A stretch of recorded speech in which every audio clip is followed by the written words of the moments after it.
In this way, in my attempt to explain to you what is unified consciousness, I come now to the second part of my trilogy, The Unified Theory of Motivation and Living.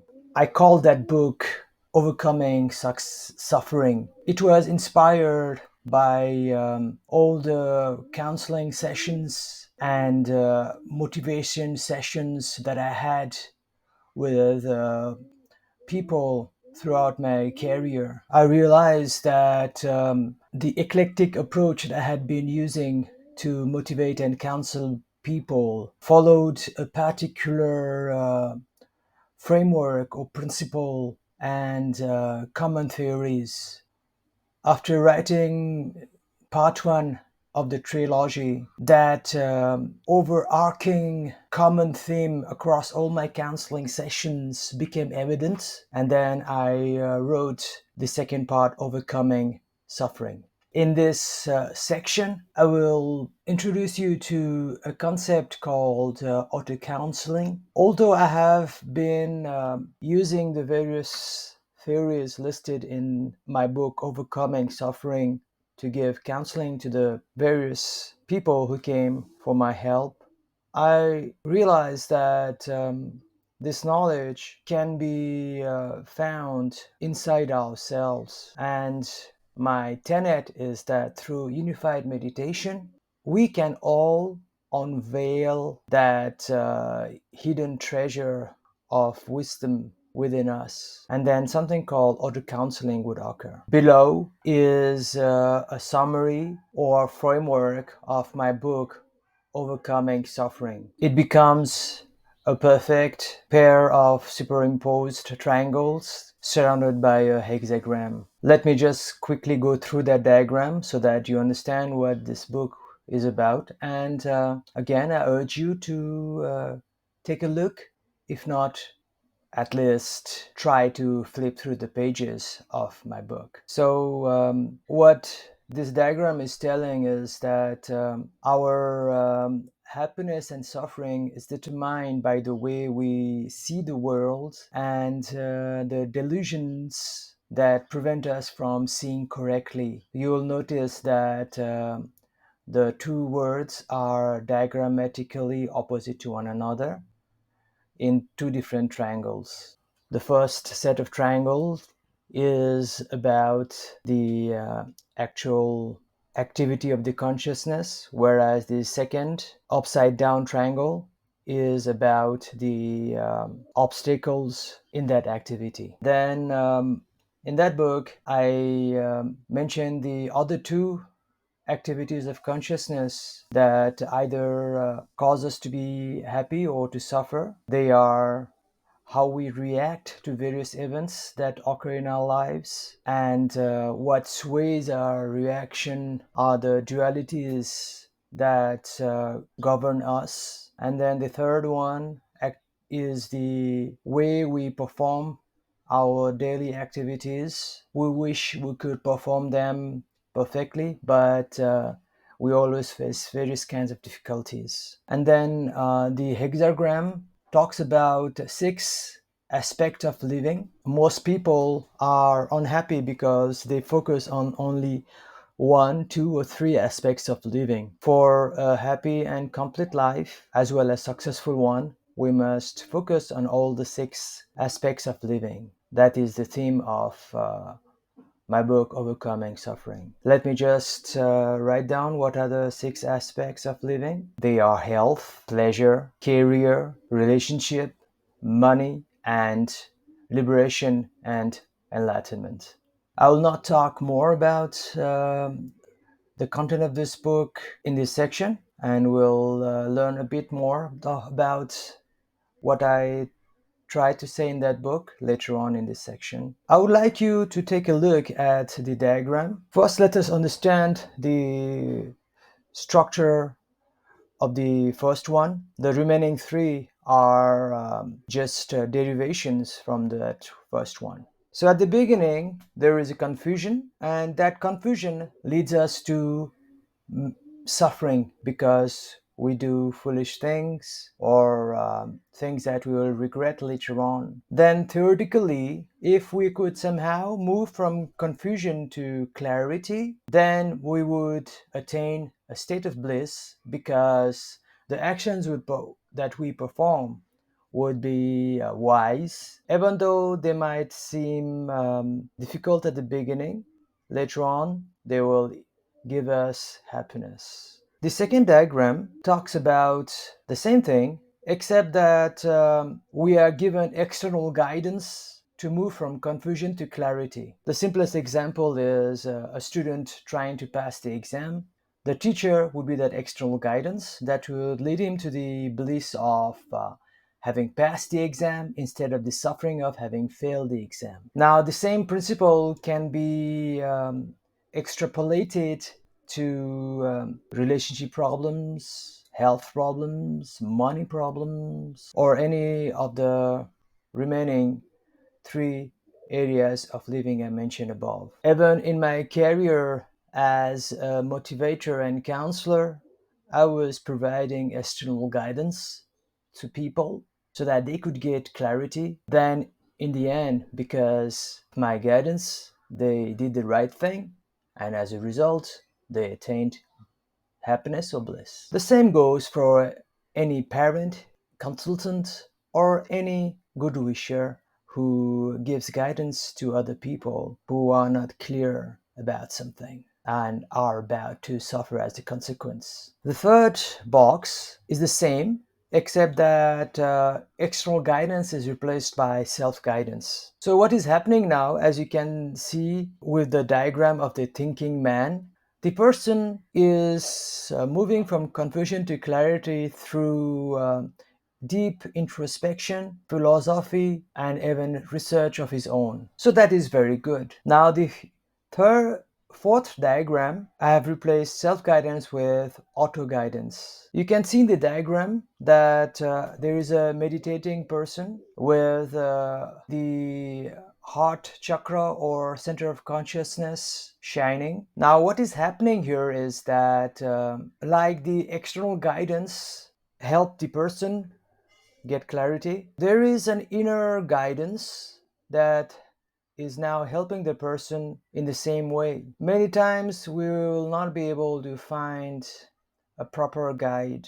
or even any guide to help us solve our confusion and prevent us from making the mistakes that will lead us to suffering. So, the idea of unified meditation is to activate that auto guidance system, and this is what I try to illustrate here. Basically, what I'm trying to say is that unified meditation is supposed to activate the already pre installed auto guidance system in you. Now, just to let you know overall how this auto guidance system works, I have written a summary of the various activities of our consciousness that I talked about in overcoming suffering.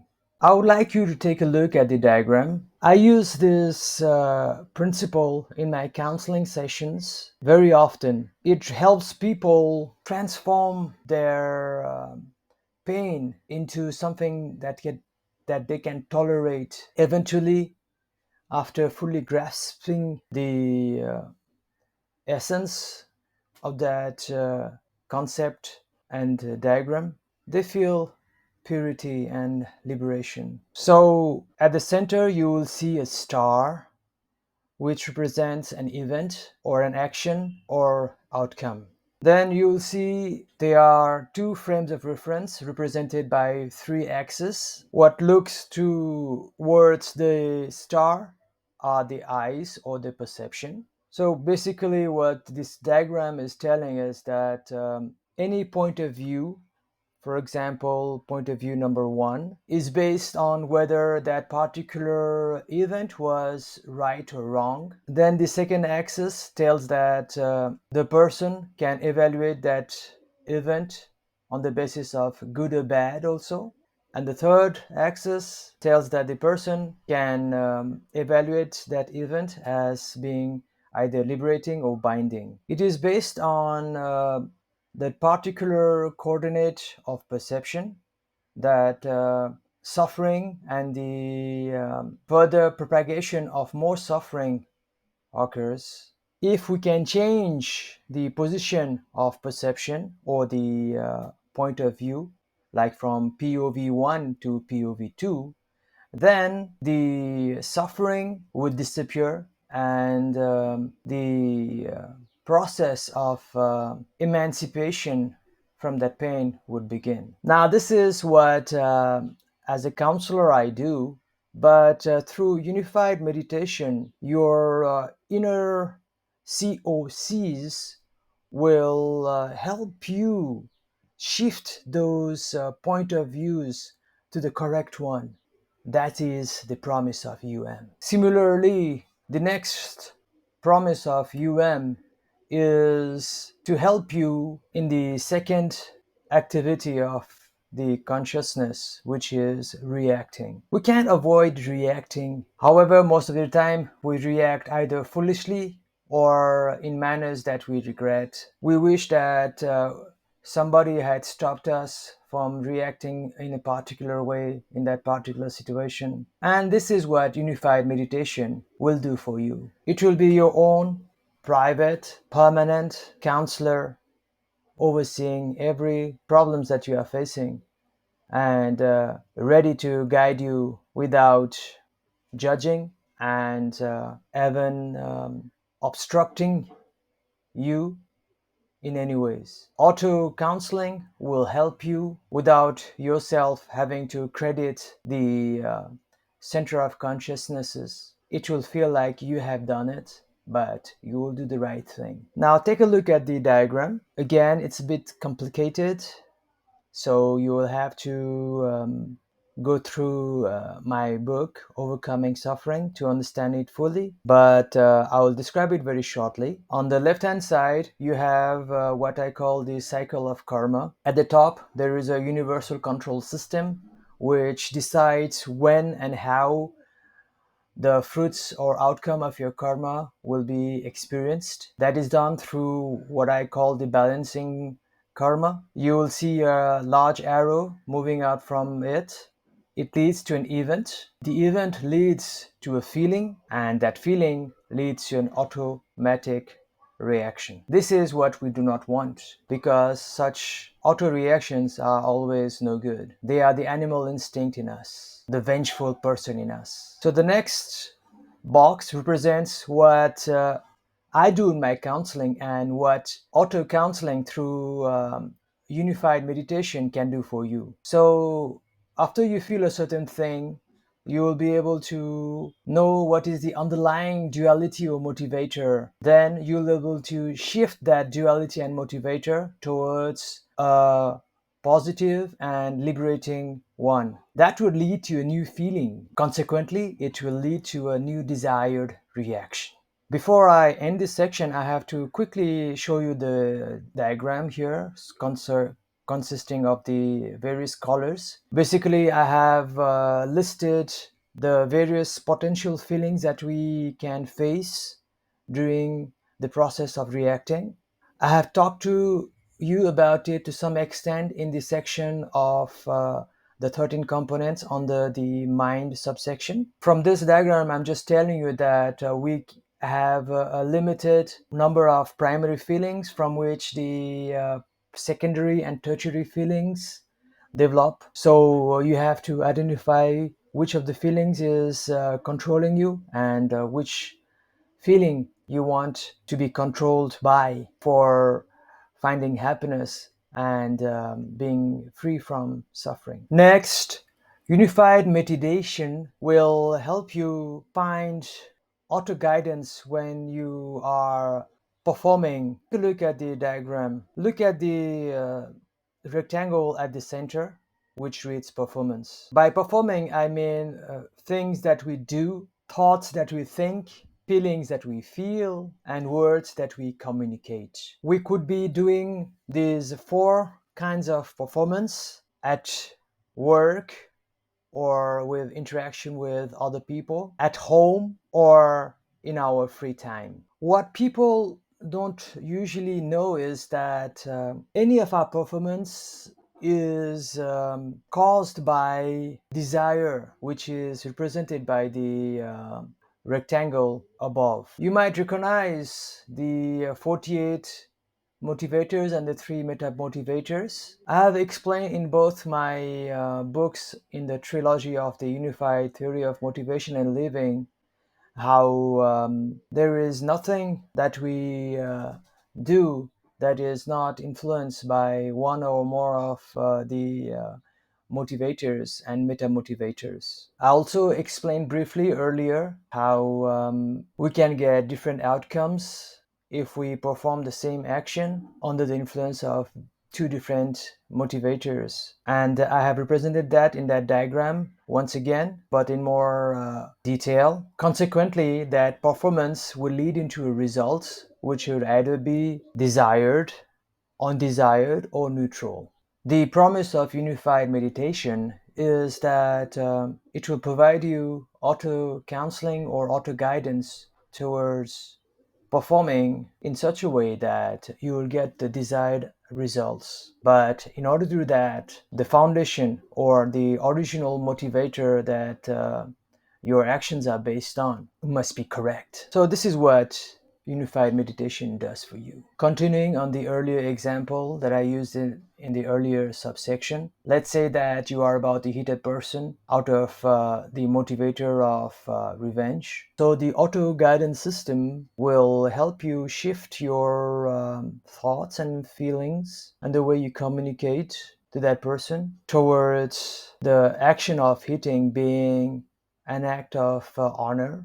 Consequently, the outcome could be a desired result. It sounds a bit theoretical and complex, but it's not that difficult. Before I move to the next section, let me just quickly explain through a short example. Let's say you are about to hit somebody and it's out of revenge, but your auto guidance system tells you to do it for honor. And then you realize that the person has got to be hit, but now because it's for honor and your mind has been shifted towards that motivator, you will communicate to that person that you are going to hit him because it's for him to realize his mistake. You'll also ask for forgiveness because it had to be done in order to stop that person at that particular time.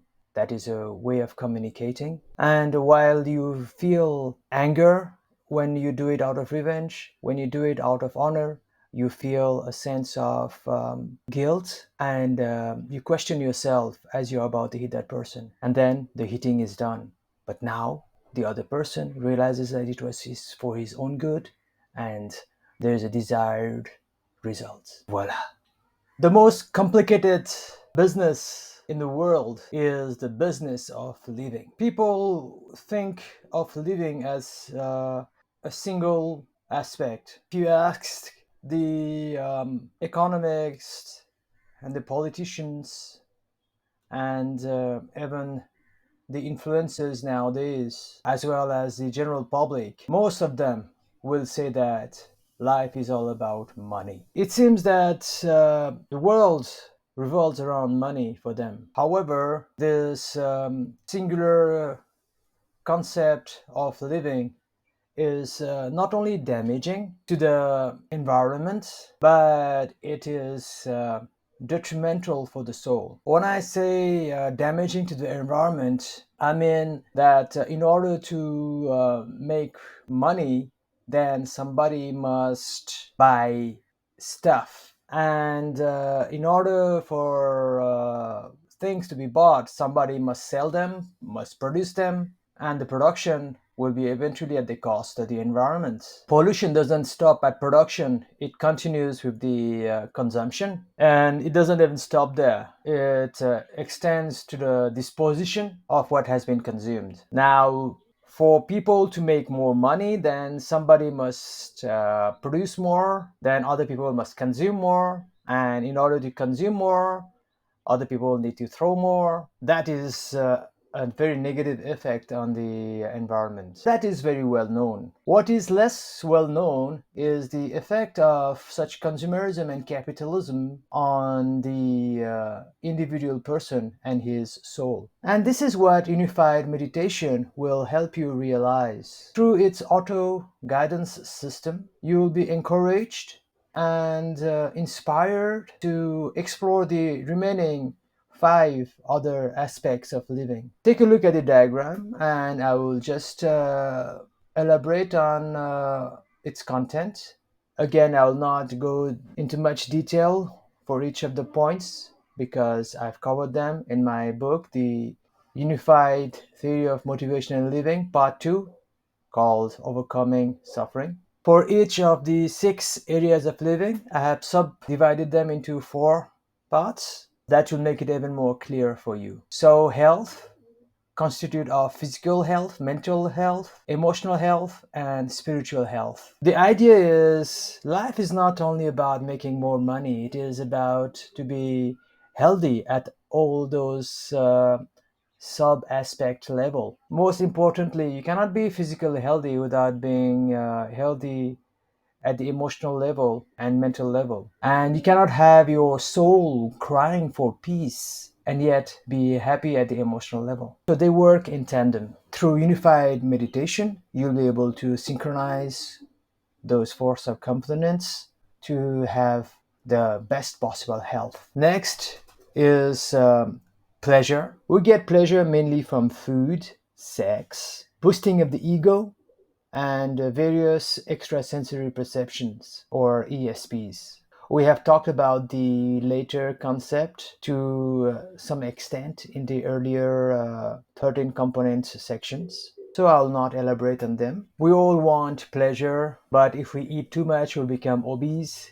If we had too much sex, then we'll become a maniac and get into trouble. We all want to have our ego boosted and massaged, but that will make us a narcissist and eventually lead us to the fall from grace. We will all like to have lots of ESPs, but again, that will lead to more problems than they solve. So, unified meditation is all about helping you find the balance in pleasure, which is unavoidable. We need to have pleasure, but we still need to have a balance. And that's what unified consciousness is all about. Next, we have career. Studies is also one aspect of career, as well as the paid work and unpaid work also. Then finally, we have retirement. Unified meditation will provide you auto guidance in navigating those four sub aspects of career. Many times we have to choose between career and money, or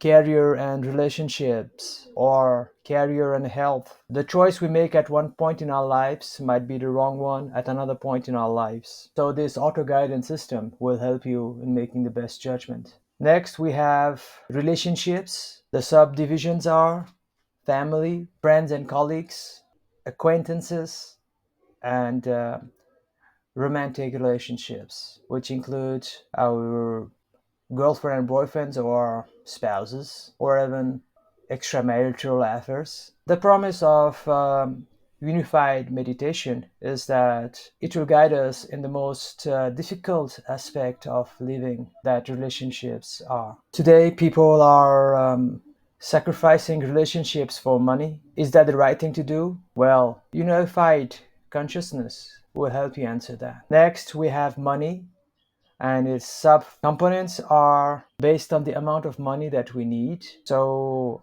money can mean basic needs, can also mean to be rich, or to be super rich, or just to have enough. Unified meditation will help you identify which is the best for you, and if you are in one of the subcategories of money, then how to find happiness in that particular level of money. Finally, we have liberation and enlightenment. Unified meditation itself is a part of this under the subcomponent of mysticism and spirituality. The other two components are religion atheism. Again, I'm repeating myself, but here it goes.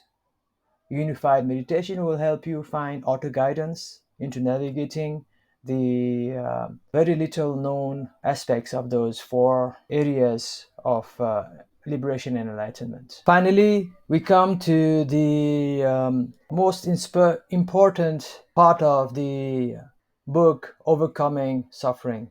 It is represented by the diagram that you can see. Let me explain the diagram and I will elaborate later on. So there is the karma at the left hand side that leads into the fruit of karma, which can be of two types, pleasurable and painful. We will leave aside the pleasurable aspect of the fruit of karma and explore the painful one. So the pain can be either ignored, accepted, or we can learn from it. You will notice that there are three circles in each line of the three different strategies we use after we get pain. Each of the circles represent one of the three formats that we discussed earlier. So let's look at one and then we'll understand the others. First, look at the accept line. You'll see that there is a circle that is